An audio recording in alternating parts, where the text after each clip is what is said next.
Whenever you see a really rich person say that they're not going to give their money to their kid, but they're going to donate that money to charity, the charity is just a nonprofit that their children made. They always trying to seem like they're so noble, so against handouts, and so against like nepotism and stuff, but really their kid is just going down, filing 501c3 on whatever business that they have, and then when the parent passes, it's just all going to funnel into there. And you're probably wondering why they do that, and it's because if you give the money outright, it's going to be taxed. But if you donate it to a charity, it is going to be tax-free. It's just one of the ways really rich people propagandize you into not helping out your kids. It's in the same vein of a lot of CEOs will give themselves a low salary, like under $100,000 a year, and they'll be like, oh yeah, I just didn't feel good about taking more. It's because they're paying themselves in a lot of stock options. And the reason that you get stock options is because you don't get taxed on stock options until you sell the stock. And if you have that much money in your stock options, you're not going to sell your stock for money. You're going to take out a loan against your stock portfolio. That loan isn't going to be taxed. It's probably going to have a 0% interest rate. And then you're just going to use that money as your spending money. A lot of people think that these billionaires are super smart, super savvy. They had to have gotten this money from somewhere.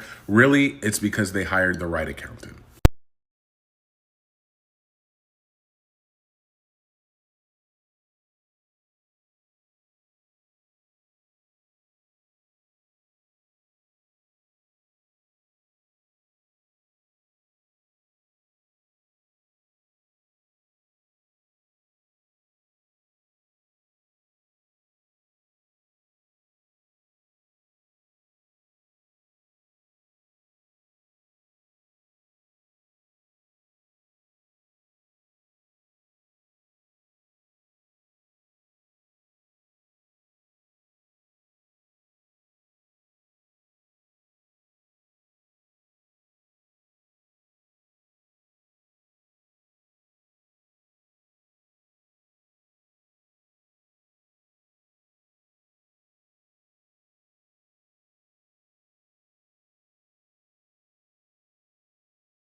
Bill Gates really had you all fooled when he announced that he's giving his entire fortune away to charity. People are shocked when they hear that because that means he's not going to leave his children with anything, but what you didn't know is that he's actually setting them up in the best way possible. The key factor here is that all of the money will be going to his charity, and here's why that's important. Billionaire charities are commonly used to avoid paying taxes. When you donate a portion of your wealth to a charity, you don't have to pay any taxes on that money. Bill is already using his charity to avoid paying taxes, and even worse, so will his kids. When Bill steps down from his charity, I guarantee you his kids will take his place. And legally, they don't have to do anything good with that charity, but they can pay themselves as much as they want, so I guarantee you they'll be making a fat salary. In that case, they'll be using the charity to make money and avoid paying taxes just like their pops, and maybe they'll even become trillionaires like Andrew Tate. Is Andrew Tate really a trillionaire though? We're gonna uncover that in tomorrow's video, so make sure to drop a follow. Warren Buffett has donated more than $39 billion to the Bill and Melinda Gates Foundation, but his support might end with him. In an interview with the Wall Street Journal, the billionaire said his will does not include explicit pledges of charity to the organization once he's gone.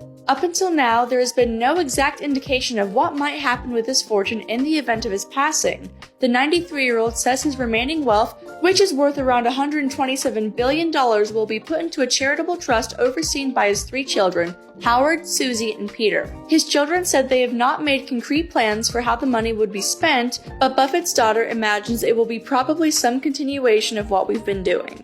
How is your salary higher than Mark Zuckerberg's? I'm sorry, no offense, but he is a billionaire. Shouldn't he be making more than you? Not so fast. I'm Mrs. Dow Jones, the millennial finance expert, and let me introduce you to something called Buy, Borrow, Die. It is a strategy CEOs use to legally avoid paying taxes and explains why so many of them take just $1 salaries. Step 1, buy. So basically, instead of getting a traditional paycheck gross, CEOs like Zuck take $1 salaries and get paid millions in stock options instead.